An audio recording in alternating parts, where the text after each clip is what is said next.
All right, welcome back. Part 4, Debunking Missionary Claims.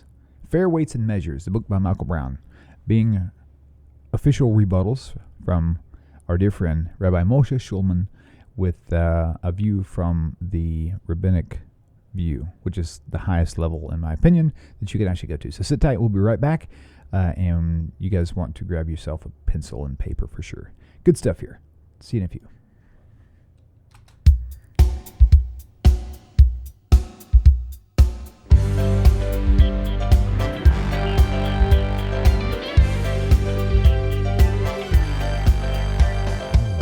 Welcome to Tanakh Talk. I'm your host, William Hall, broadcasting live out of Kingsland, Texas, USA, with episode number 6 which is part 4, however, of Debunking Missionary Claims, or Derailing the Missionary Train of Thought, with Rabbi Moshe Shulman. Rabbi, welcome back. It's always a pleasure to have you here, and thank you so much for your patience and your hard work that you've invested into this show. I know everybody appreciates it, especially those of us like myself who actually came out of the Messianic movement, which is, in my opinion, a much more dangerous position to be in. So, again, we welcome you, and we thank you so much for your presence. So, let me know when you want to pull up anything Bible-wise, Bible verses. I'll do it for you, and you can just take this thing away. Okay. Yeah, there will be some verses, but let's start and see what's going on. Perfect. I hear feedback. Do you hear feedback there? I don't hear it here. I'll follow the chat just to be on the safe side. Looks like the chat is fine. No claims of feedback. It might be just on your end, possibly. Okay, so before we actually get more, if you don't mind, if you would just kind of give us a generalized recap, not necessarily of the last show, but just generalize what you've done in the last 5 episodes, Yeah, in case we well, have some new actually, what I viewers wanna out do here. is, So yeah, that's much better. I don't hear it. I don't know what you I need to say.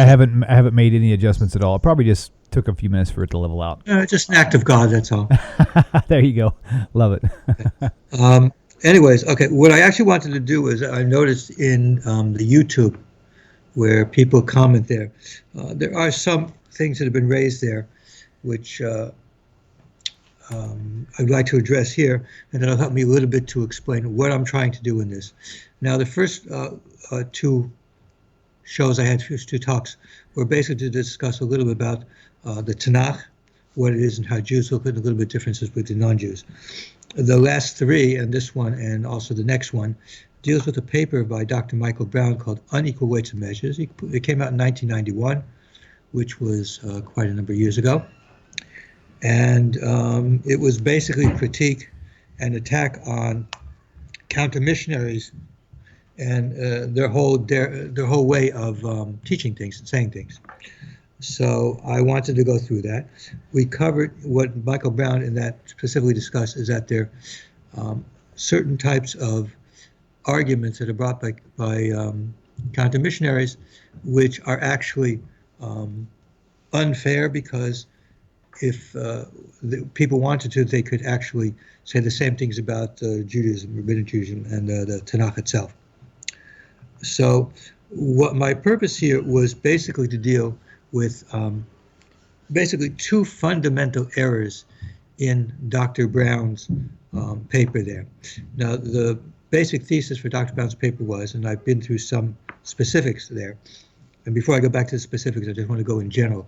His basic thesis was that the counter-missionaries were acting in a way which is unethical, not following so-called equal weights and measures, because the types of attacks, the types of things that they complain about with regards to the New Testament in Christianity, one can make similar or complaints like that about the Tanakh and the rabbinic writings.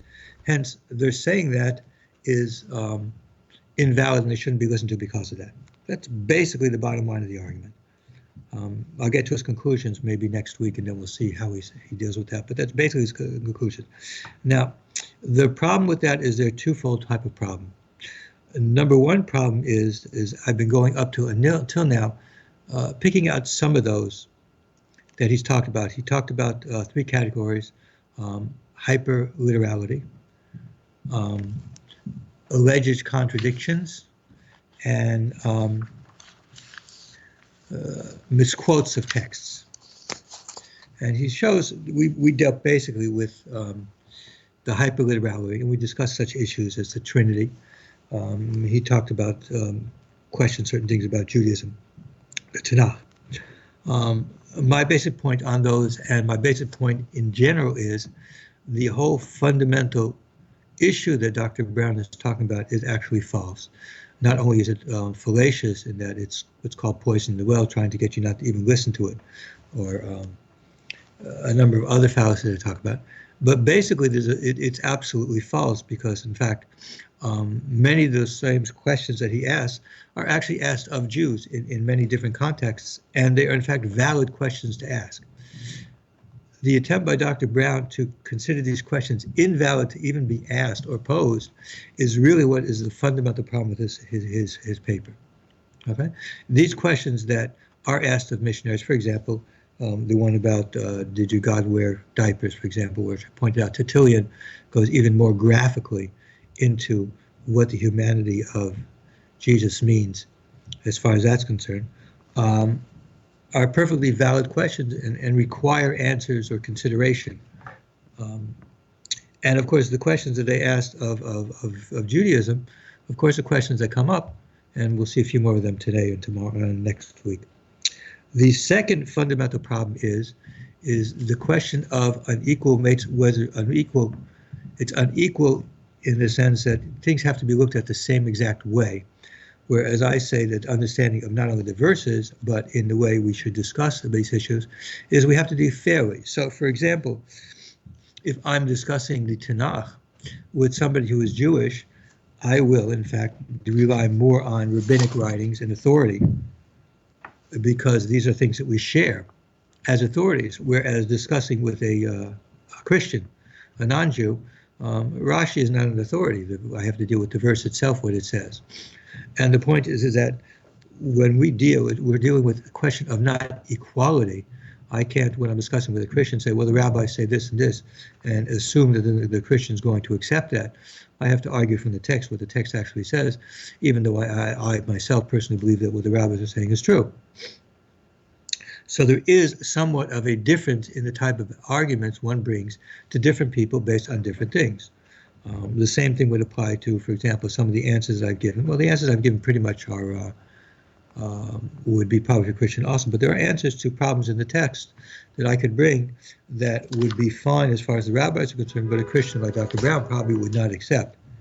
So the fact that for me I have an answer for that it's not a problem is not a question of unequal. It just happens to be the fact that there are certain things that I take as factual, as acceptable, that he does not. So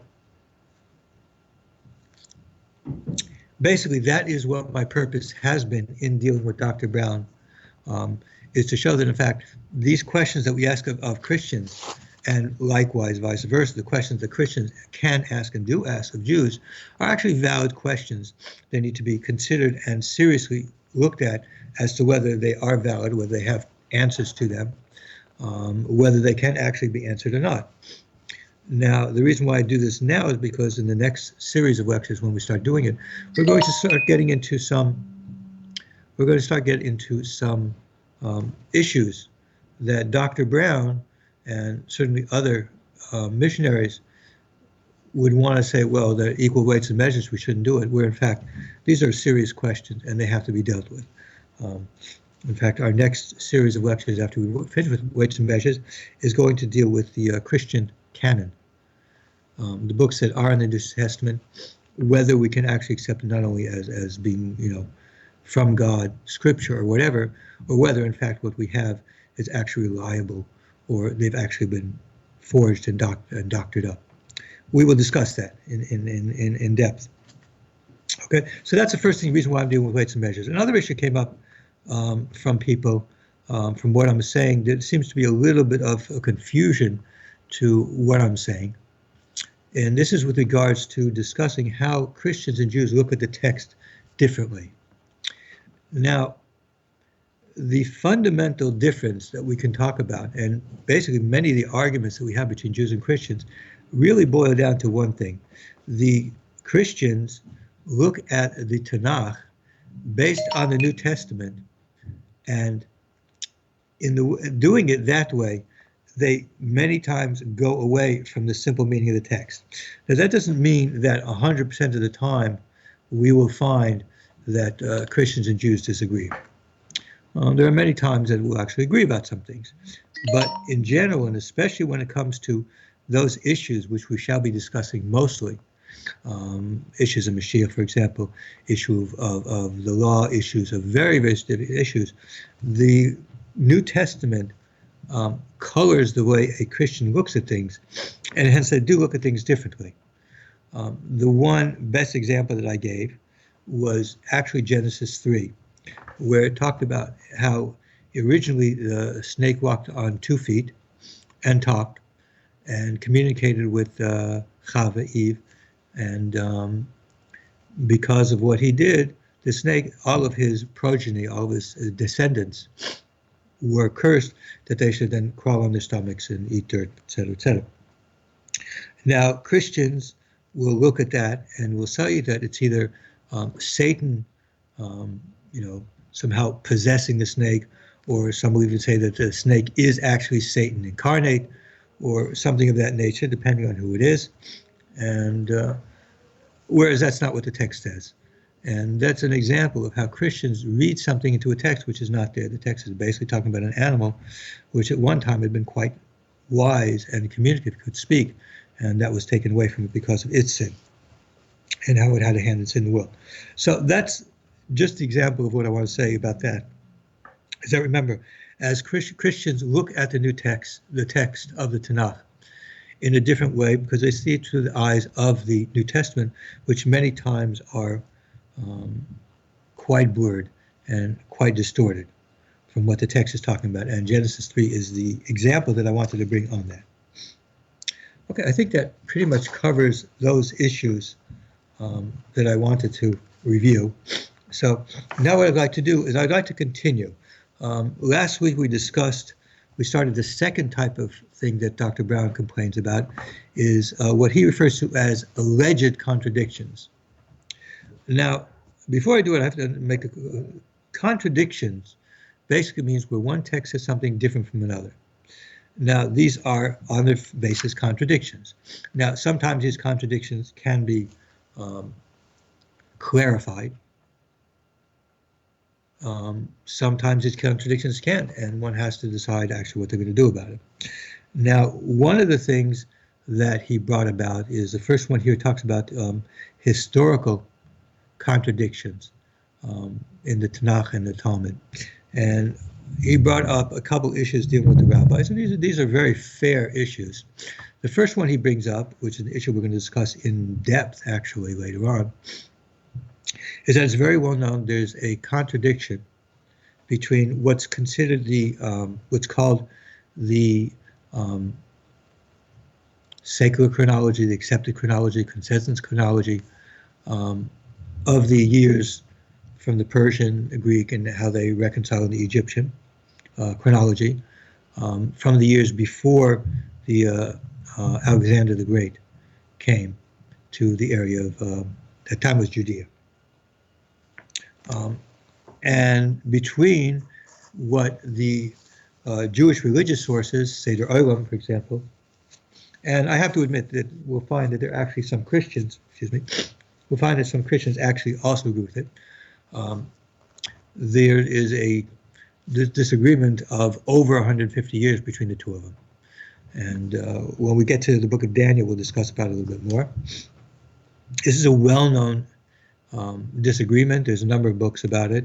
Actually, I'm reading at the moment a book which actually reconciles the years of the Persian chronology according to the Jewish calculation with the actual Persian years and how it works out correctly according to that. I'm still in the middle of it, so I'm not going to go into it right now. Before we discuss messianic prophecies, which is going to be sometime in the future, we were discussing Daniel 9 and Isaiah 53. When we discuss Daniel 9, it becomes very important because Daniel himself, in Daniel 11, 1 and 2, indicates that from the time when he lived until the time when Alexander would come would be only 3 more kings. And according to the secular chronology, there were actually like 12, 13 something kings at that time. A considerable difference. So the point is that the chronology from the book of Daniel, which is agreed upon by a number of Christians, is that is actually pretty close to or similar to Seder Olam. There might be some minor differences, but basically it sees the number of Persian kings as it is in Seder Olam. So the question here is, well, it's a very valid one, and we're going to discuss it with context of Daniel 9, which is really the proper place to discuss this kind of chronological difference. When we get to it, we'll see that it's not so simple. But it is a valid question. And my point here again, when discussing Dr. Brown's paper, is that there are actually valid questions that are asked, and one cannot say, well, you don't want us asking those kind of questions, so you can't ask me those kinds of questions, or those valid questions somewhat invalid because, the same question can be asked to do that. No, that's wrong. Questions that are valid have to be addressed, and they have to be looked at and have to be considered seriously. Now, the next one that I would like to deal with from Dr. Brown, I was going to do it last week, but there wasn't time. He says here in his paper, as for internal contradictions from the Talmud itself, meaning contradictions with the Talmud, the classic story of the martyrdom of Rabbi Akiva appears in various accounts, no less difficult to harmonize than the gospel accounts of Yeshua's betrayal. Now, what he's trying to do here... Rabbi, I couldn't actually hear. Could you read that a little bit slower, please? Okay, sure. Sorry about that. Sorry. As for internal contradictions within the Talmud itself, the classic story of the martyrdom of Rabbi Akiva appears in various accounts, no less difficult to harmonize than the gospel accounts of Yeshua's betrayal. Now, what he's trying to do here is to compare the Talmuds different people relating the story of Rabbi Akiva's being killed by the Romans during the revolt in the time of Hadrian, and the issues regarding Jesus' betrayal by, not really sure which one he's talking about, but we will get into that issue as we'll talk about. Now, this is, by the way, a valid question, and I think it should be discussed head on.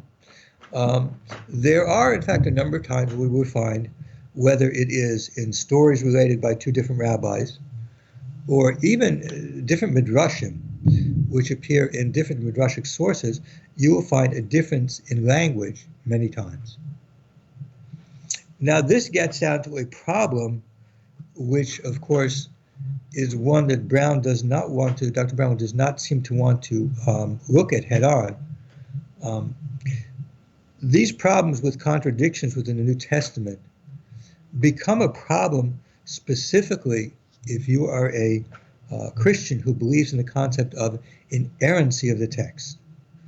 If you believe in an inerrant text, then having two places where there's a contradiction is a problem. So, for example, it's very well known that in the Synoptics, the crucifixion happens on the first day of Passover, whereas in John, it happens on the day before Passover. We'll get into this later on when we discuss the resurrection, and there are, in fact, Christian sources themselves. I can't remember. I can't remember the name. I will try to look it up before we actually cover that. But there was actually one Christian scholar who said he's able to reconcile all the other contradictions except that one. But the point is that if you hold to a concept of inerrancy, then a contradiction between two places, between the Synoptics and John, or even more, we're going to find after the resurrection accounts, you see many, many differences between the resurrection stories from Luke or Matthew or Mark and John, what actually supposedly happened. They're considerable. That if you believe in inerrancy, these contradictions are things that have to be looked at extremely seriously. You can't just say, well, it doesn't make much of a difference, because you believe in an inerrant text, which means that you have to believe that each one of these are correct. And some of these things are very difficult to reconcile and to bring together, just like with the day of the crucifixion between the Synoptics and John. However, with the story of Rabbi Akiva, or a medrash that's different, let's deal with Rabbi Akiva first. We can talk about the medrash. With Rabbi Akiva, the issue is of absolutely no importance. First of all, there is no belief in inerrancy of the text of the Talmud. There never was. In fact, we know for a fact that it isn't, and we're actually going to find an example. I'm going to give you an example that's going to come, what Dr. Powell mentions, where in fact we say that the text is errant, has a mistake in it. We don't have a problem with that, because that's not what the purpose of the text is.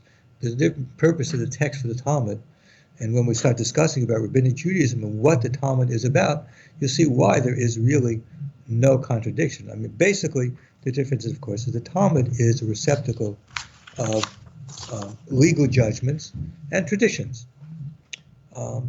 And many of them just are either theological or whatever.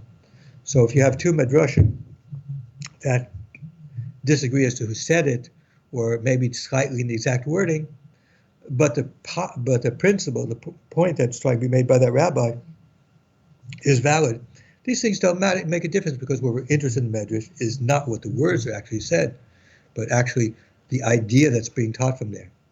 And in fact, you'll find lots of time people repeat the same teaching in slightly different ways, which is no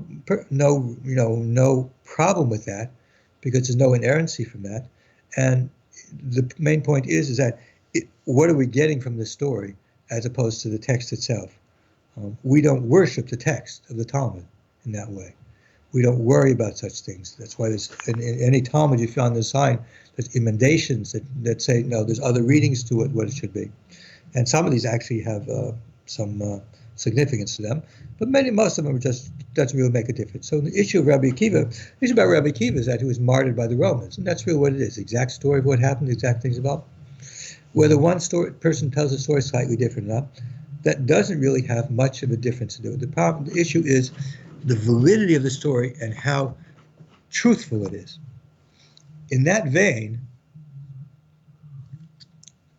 what I'd like to do is I would like to give you an example of a story that appears in Josephus, which would be late 1st century, relating something that happened a couple centuries before then, and then something that appears in the Talmud having been written down in the 4th century, and compare the two stories together to give you an idea of what I'm talking about, that we don't believe in inerrancy, but the basic stories that are there are basically acceptable.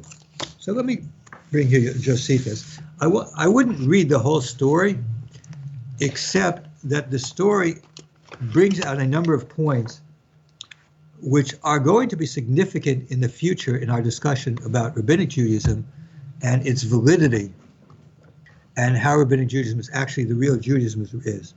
So I would like to read this. Those of you who want to read with me or look at it, it's in the Antiquities of the Jews, Book 13, Chapter 10.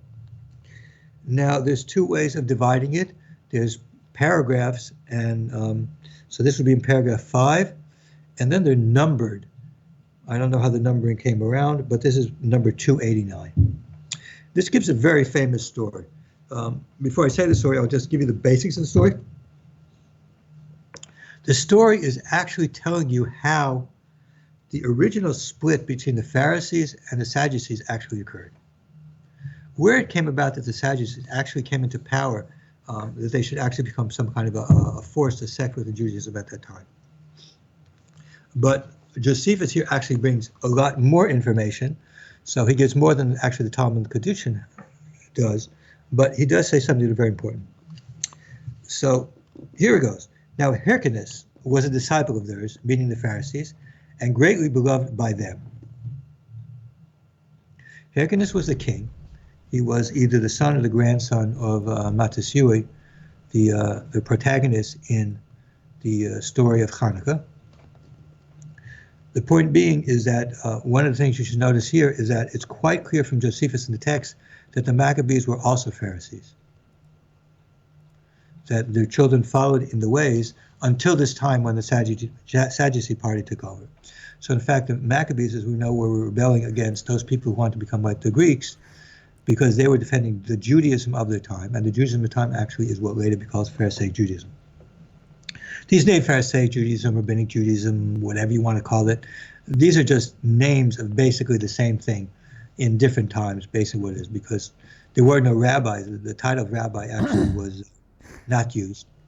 And in fact, the title of rabbi was actually used later on, basically in Europe by the Ashkenazim, the European Jews, whereas in the Sephardic Jews, they didn't use rabbi; they used chacham. Rabbi, what book were you? Book 13, what chapter was it? Chapter 10. That's from Antiquities of the Jews by Josephus. I got it here. I'm going to go to chapter 10. I'm going to put it up on the screen so everybody can see it too. Yeah. I'm going to read a little extended passage on here because there's a lot of extra material here, which is very important to understand. It's fundamental that we're talking, basically we're discussing how Rabbinic Judaism answers many of these things, and Dr. Brown's book is written against Orthodox Rabbinic Judaism, whatever we're talking about. And so it's very important to see here because it means a number of historical things that are contrary to some things that many of the Messianics will deny. Okay, so I've got chapter. It again. I've got chapter 10, verse 1 is pulled up right now. Chapter 10, verse 1, technically, if it's a verse or whatever. It's chapter 10. It's paragraph 5, but it is 289. There's different numbering here. Scholars usually refer to the 289 number when they do it because it divides it into like maybe a sentence or two. Makes it much easier to find what you're doing. So if you have, I have the Winston version. Okay. Which is the standard text that is used by most people who are reading it in English. I do not read Greek, but that's a different story. Okay, so let me read it again. I'll go on slowly because I want to explain it. Now, Hyrcanus was a disciple of theirs, referring to the Pharisees, which is basically what Judaism was, Pharisaic Judaism. We'll see in a second that that's actually the fact. And greatly beloved by them. And when he once invited them to a feast and entertained them very kindly, when he saw them in a good humor, he began to say to them that they knew he was desirous to be a righteous man and to do all things whereby he might please God, which was the profession of the Pharisees also. Again, Josephus is making it quite clear that Judaism, the correct way of living Judaism in the times before then, even before the first century, when we see the argument of Pharisees, Sadducees more, the right way of Judaism was actually what's called later Pharisaic Judaism and now Rabbinic Judaism. However, he desired that if they observed him offending in any point and going out of the right way, they would call him back and correct him. A very virtuous thing to do, asking the rabbis if you see me doing anything wrong to tell me. On which occasion they attest to his being entirely virtuous, with which commendation he was well pleased. But still there was one of his guests there, whose name was Eliezer. This Eliezer was in fact a Pharisee, one of them there, a man of ill temper and delighting in seditious practices. We see then as even now that just because you're a Pharisee and a rabbi doesn't necessarily mean that you're always going to be the best people. There are bad people and good people. Right. This man said, since thou desirest to know the truth, if thou wilt be righteous and earnest, lay down the high priesthood and content thyself with the civil government of the people. Meaning, at that time, Matasui, the Chashmanuim, the family, were descendants of priests, and they served as both high priest in the temple and king. They took these two offices to themselves together. So he is telling them that she should stop doing both. Why? And when he desired to know for what cause he ought to lay down the high priesthood, the other replied, we have heard it from old men that thy mother had been a captive under the reign of Antiochus Epiphanes. His mother had been captured. Now, what does that mean? The Talmud actually discusses this issue because it can tell the same story basically with a few name changes, but basically the same story. If a priest, a female, was captured, we have to be concerned that she was polluted by somebody. She might have been raped or something like that, which would mean that her children would be invalidated to serve as high priests. So he said that there was a rumor about him that that's what happened to his mother, and hence he would be invalid to be a high priest, so he should really put it down and not do it because he would really be invalid. So it continues. This story was false. It was not true. And Hyrcanus was provoked against him. He was very angry against him. And all the Pharisees had very great indignation against him. And the Pharisees were also very angry at him. So here we see in the story what's happening. This person who happened to be a Pharisee brought up a rumor against Hyrcanus, and the other Pharisees were angry about it because they knew it was not true, so he shouldn't do it. All he did was angering the king. It was a very improper thing to do. Now there was one Jonathan, a very great friend of Hyrcanus. Jonathan was a friend of Hyrcanus, but of the sect of the Sadducees, who was a Sadducee. This is basically the first time we hear about them, whose notions are quite contrary to those of the Pharisees. Okay, so we see the Pharisees and the Sadducees are different. He doesn't say here right yet what it is. He told Hyrcanus that Eliezer had cast such a reproach upon him, according to the common sentiments of all the Pharisees. So the Sadducee, showing what Josephus will talk about many times, the very low moral character of the Sadducees.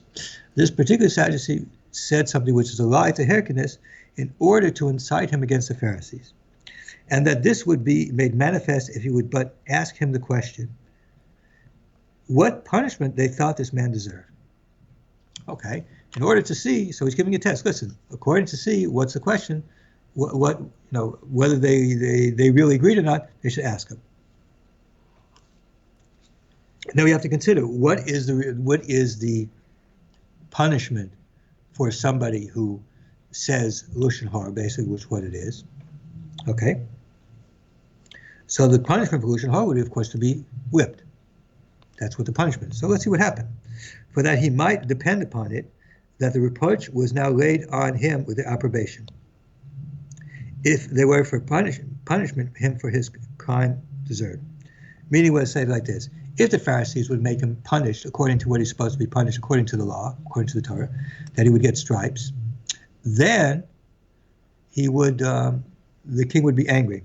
Now it's very interesting, those of you who may have learned Talmud, in the tractate Makos, this very type of instance is talked about, and the fact that it's one of the instances in which a person gets stripes when he makes a claim like that is false, and it's not something that you can invalidate the person himself. It's a little complicated, but that's what it is. So the Pharisee would answer that he deserves stripes and bonds, but that it doesn't seem right to punish reproaches with death. That a person who speaks Lashon Hara does not get death, which of course we know is the case. There's no biblical death penalty for such a thing as that. And indeed the Pharisees, even upon other occasions, are not apt to be severe in punishments. Very important point here. Josephus makes this again in other places. The Pharisees in judging were considered very lenient. We are of course all familiar with Hillel, with his leniency in judgment. But in general, the Pharisees were known to be lenient in their judgments of such matters. So in this case, they judged him according to the Torah law, which was he should get stripes. At this gentle sentence, Hyrcanus was very angry. Why? Because since Hyrcanus was king, he thought that's not the proper thing to do. You should execute somebody who says something against the king.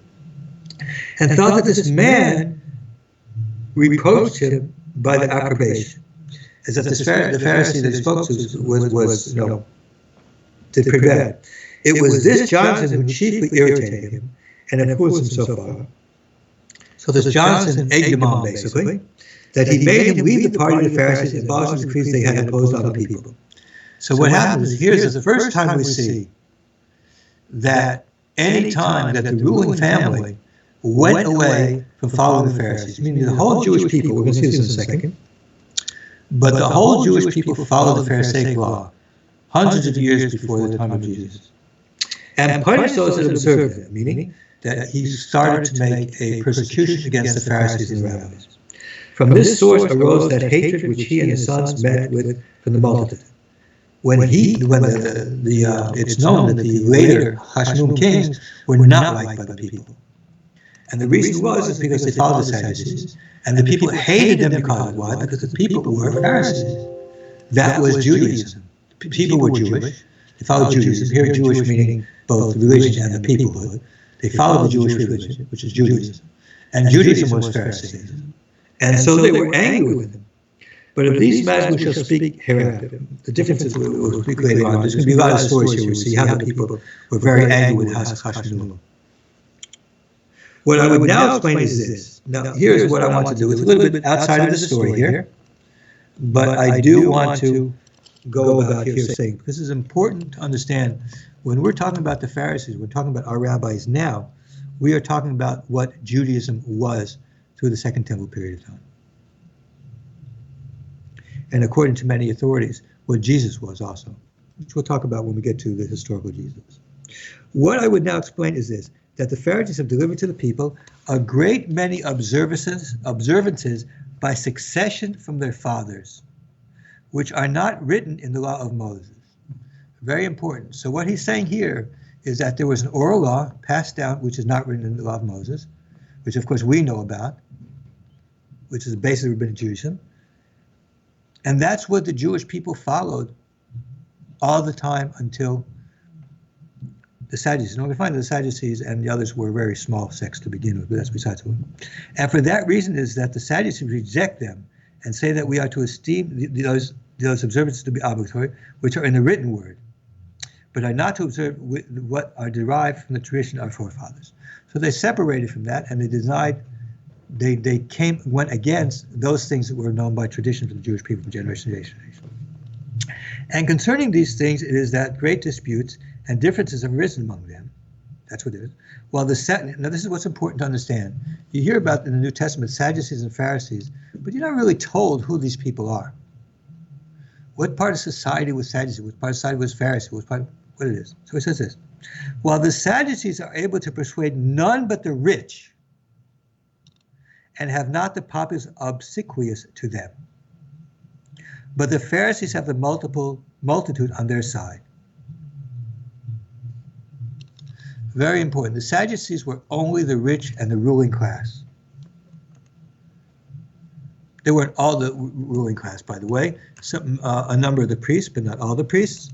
But the ruling classes were Sadducees. But the people, the Judaism practiced by the people was Pharisaic Judaism.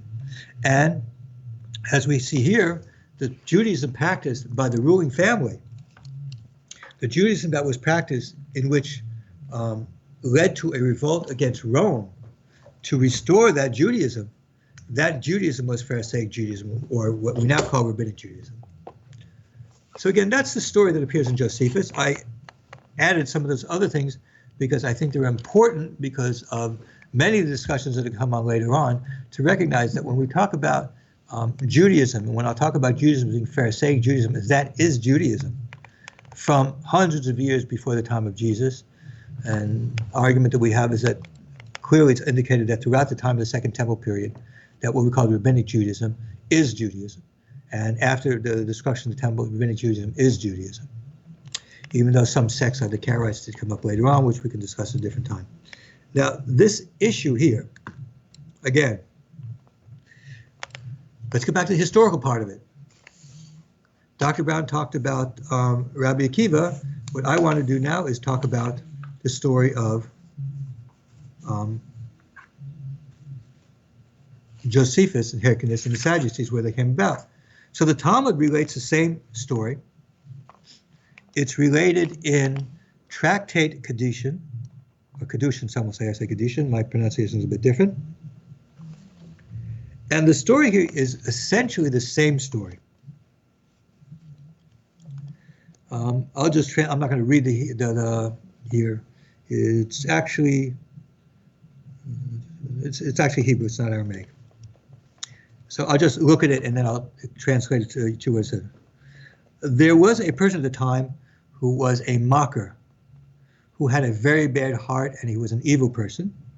And his name was Eliezer ben Poriah. Josephus says Eliezer. Eliezer and Eliezer is many times possible to confuse the two because it's only Yid, but the Talmud brings actually his father's name more exact.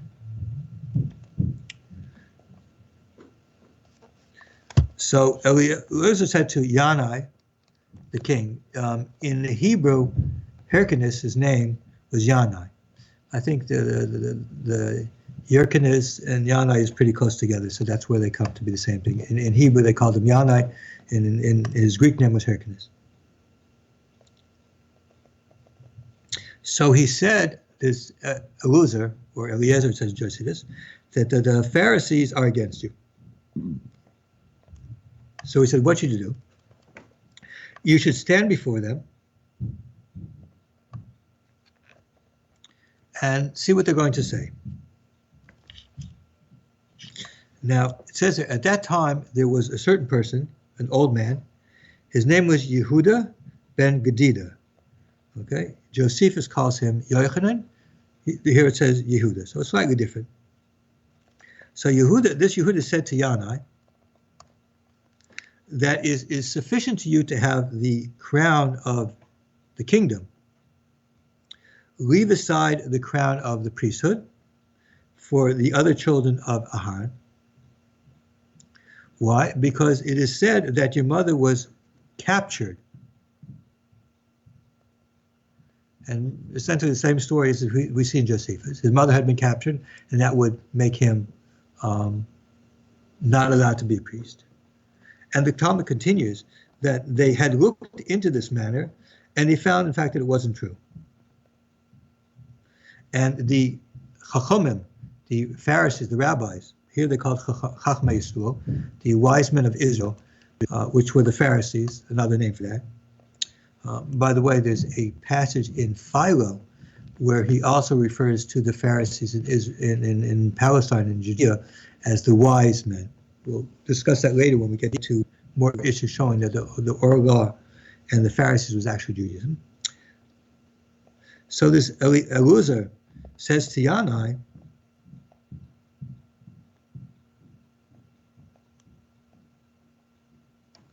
that, look at the way that they judged it, look what they did with that. So the king asks, what should he do? And he tells him that he should basically go against them. And after that, he became, the Talmud says he became a heretic, meaning he became a Sadducee, became a heretic. He rebelled against Hashem, not following the rabbis and Torah Shabbat Pei, the oral law. As Josephus says there clearly, that the rabbis were the ones who gave him an oral tradition. And he caused suffering to the rabbis until the time of Rabbi Shimon ben Shetok, which is another story that Talmud brings later on. Okay, so essentially, what have we seen here? The main purpose of the story in the Talmud was to relate what happened, the break between the Pharisees and King Yanai, and to indicate what was behind all of that and what happened. And the stories are basically the same.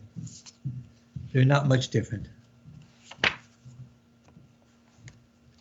So we see that essentially the historical thing that was on there, but even these differences that there are, which of course are differences, we know this there, even the difference that there are essentially of no value as far as Judaism is concerned, because they're not really, it's not what the point of the story is. The point of the story is to tell you how it was that the king rebelled, became a Sadducee, and how it came about that the Hashmonaim kingdom, which started off with righteous kings who were believed were very pious and righteous, ended up being people who were wicked and followed in wicked ways in generations. And Josephus, if you've ever read Josephus, you find that each one of the kings, from Hyrcanus and his children and father, each one was worse than the other. So that's an example, an analysis of the historical situation, what we see. Okay, what I'd like to do is now, I'd like to compare, we want to deal with things historically in the New Testament, where there's contradictions. Now, one of the most famous ones that exists is, Dr. Brown mentions it here. Excuse me.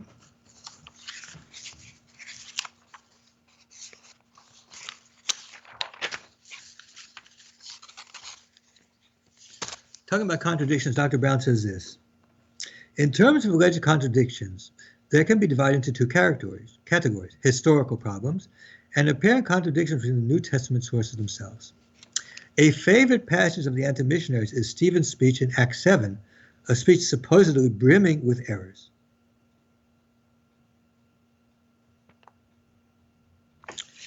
Now, Dr. Brown says that he does not believe there's errors. So let's look at the passage, one of the points in the passage that exists, because again, Dr. Brown is trying to say that we shouldn't, ask such questions, but the truth isn't that way. Questions are asked of Judaism, and these questions have a validity to them. So it's a question that has to be asked. So let's look at Acts 7, verse 16.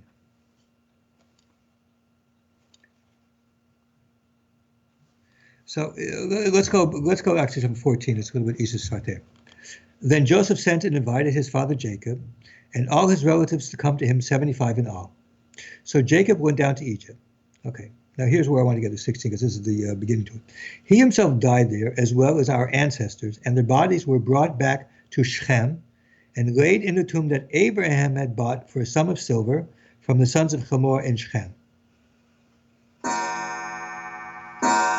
Now, what we see here is something that's very, very problematic.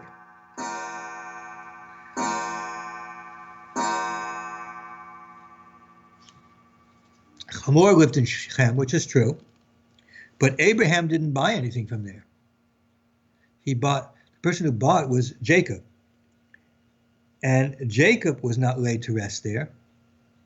Jacob was laid to rest. Anybody who's been to Israel on a tour of Israel knows in Hebron is where Jacob is buried. So this is a very serious question. It is, in fact, discussed in other places. We cannot look. If you want to, let's have a look, actually, what it says in the Tanakh itself. The actual burial situation appears in the book of Joshua, 24:32.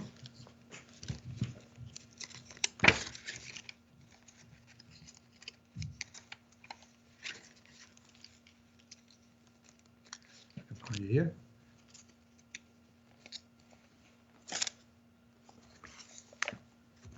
So I lost my thing here.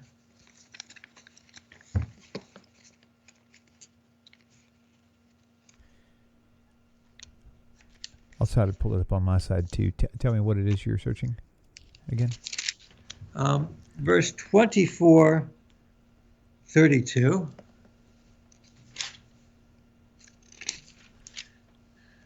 Okay. 32.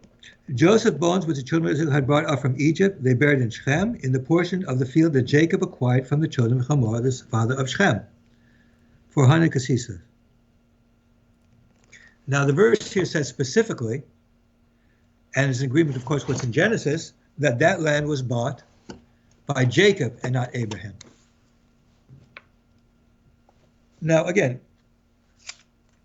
if you believe in inerrancy from the text, it's a problem. So what do people say about that?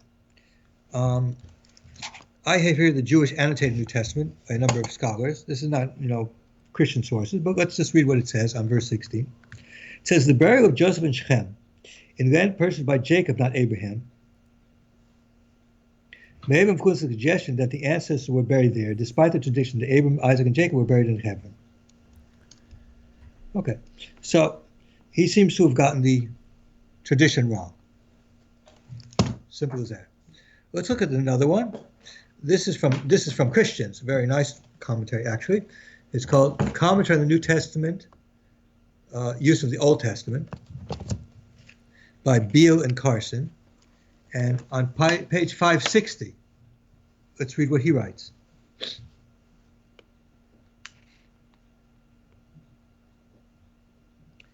Here in Acts, let me move this over here so I can get a little more eye contact with you guys. Here in Acts it is said that Abraham, not Jacob, bought the land at Shechem from the sons of Hamor and Shechem, not Machpelah and Hebron. Is named as the site of the burial of Jacob. Thus, there are two apparent differences from Genesis. One, the attribution of the purchase of the tomb at Shechem from the sons of Hamor to Abraham instead of Jacob. And two, the burial of Jacob in the same tomb as his son in Shechem rather than in the cave of Machpelah. So for number one, he brings a few commentaries, trying to explain what it is.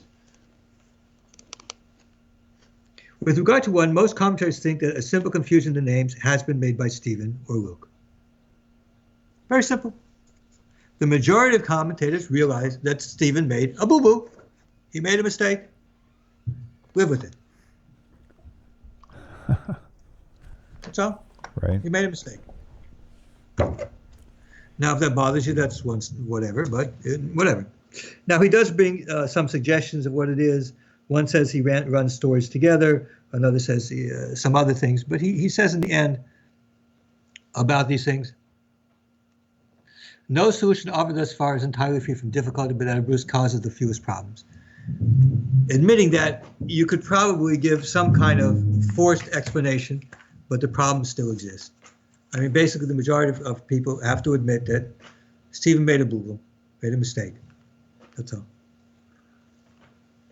By the way, whether it means anything that Stephen made a mistake is a different story. There's the fact and what's the implication from the fact, which is important here. Okay? Stephen made a boo-boo. Now, with regard to the bodies having been buried there, they also tried to do something.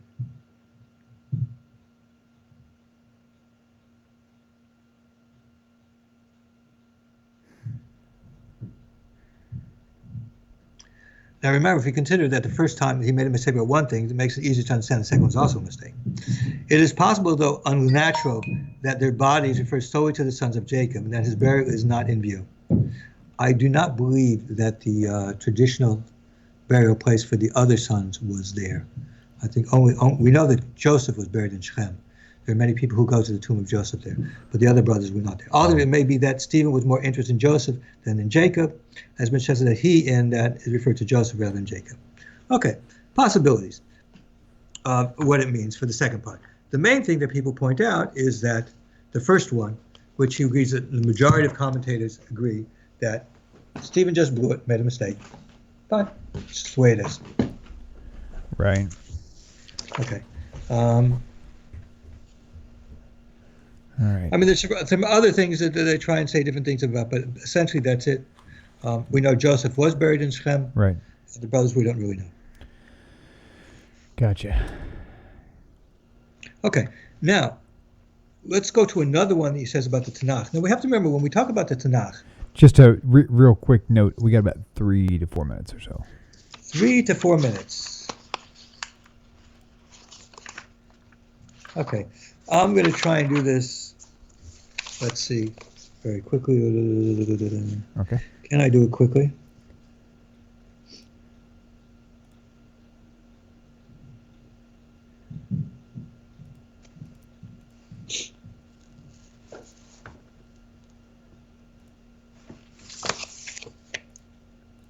Yeah, okay. Here he says, after highlighting the apparent discrepancies of the creation accounts of Genesis 1 and 2, pointing too fast. After highlighting the apparent discrepancies in the creation accounts of Genesis 1 and 2, and pointing out that the Torah sometimes provides different etiologies for the same event. I don't know what etiology means. That's okay. You know, Dr. Brown is an intellectual, so he likes using these words. I like using simple words. Okay, the point being is that let's talk about Genesis 1 and 2. It is quite true that the scholars will talk about the contradiction between Genesis 1 and 2, talking about different things. However, we know that a fact of the matter is, and we have seen in few, there's a very good example, that many times stories are repeated twice. For example, we know in Deuteronomy, the events that occurred earlier are repeated, but not in exactly the same words, differently, because there's a different purpose to it. We see that when Eliezer went down to get a wife for Yitzchak, for Isaac,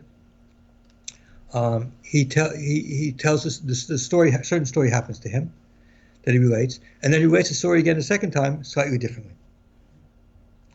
These things are repeated. Genesis 1 and Genesis 2 have actually different purposes to them. So that they're said twice is not really a problem at all as far as the text is concerned. Each one has a different purpose to it. So the story has a different purpose to it. Just like in Deuteronomy, when the stories are repeated, are different than sometimes in the stories that are repeated from earlier what's going on. It's because the context, the story that's going on there is meant to be slightly different. The point that I'm making from this is that these are valid questions. There are valid answers to them that have been discussed. What exactly Christians say to that answer, I didn't really find any Christian sources that discuss Genesis 1 and Genesis 2. I'd be very curious to see how they approach the subject, whether they approach it the same way as we do or otherwise. But the point of the matter is again, getting back to the main point of what I'm discussing with Dr. Brown, there's nothing wrong with these questions. These questions are valid. The question about Stephen and his mistake, the question about Genesis 1 and 2, the question about Rabbi Akiva and the stories in the Talmud, they're good questions, and there are valid answers that Judaism has, and they're questions that we have to ask. Do Christians have answers to it? Today we saw about Acts 7:16 as far as the purchase being by not from Abraham but Jacob. We see that the majority, according to that Christian scholar, the majority answers say that it's just a mistake by Stephen. That's all. Right. No big deal. Okay, that's what we're going to do for today. Next week, we're going to finish. There's still some more contradictions, and then we want to get to misquotes. And if possible, we'll start doing the conclusions of this. If not, it might take an extra week to do that. I don't know. We'll see. I'm trying to go through here as in-depth as I want. And again, I'd like to say, if you have questions when this goes on YouTube, you can ask questions there. You can send me questions, outreach@judaismsanswer.com. I don't know, William, if you saw any questions in the chat box. I can't look at the chat box while I'm teaching. But if there's something there, it would be very interesting to see. Let's see. Okay. Let's see. Okay. Now, actually, just now, this is the first time I've looked at chat all night, and apparently there was a little bit of an echo in one of the screenshots. I'm not sure which one it was, but won't be able to fix that, but I'll definitely watch out for it next time. Didn't see any questions, though. Speaking of which, if you guys have questions on the YouTube chat, be sure to tag Tanakh Talk in it. It'll be very easy for me to find it really quickly. Right. And I do check the YouTube when it's up to see questions there, and there are some discussions that I have. And in fact, if you notice, some of my answers in the beginning, my discussion in the beginning, was based really on something that somebody had said there. Right, gotcha. Various comments that I had. So I will try and even address it here, okay. Recognizing that there may be some points that were not clear, and so if you ask the questions there, I will definitely try to clarify it, because after all, there's going to be a test at the end of the year. You all want to pass. So. Certainly. Very good. Okay, Rabbi, thank you for your time, and thank you, viewers out there. Make sure you subscribe and turn on the notifications. If you like the video, be sure to give it a thumbs up and share it with your friends. Meanwhile, we'll see you guys same time, same place next week, Hashem willing. And until then, we'll see you on the other side. Rabbi, y'all have a good night. Shalom, shalom.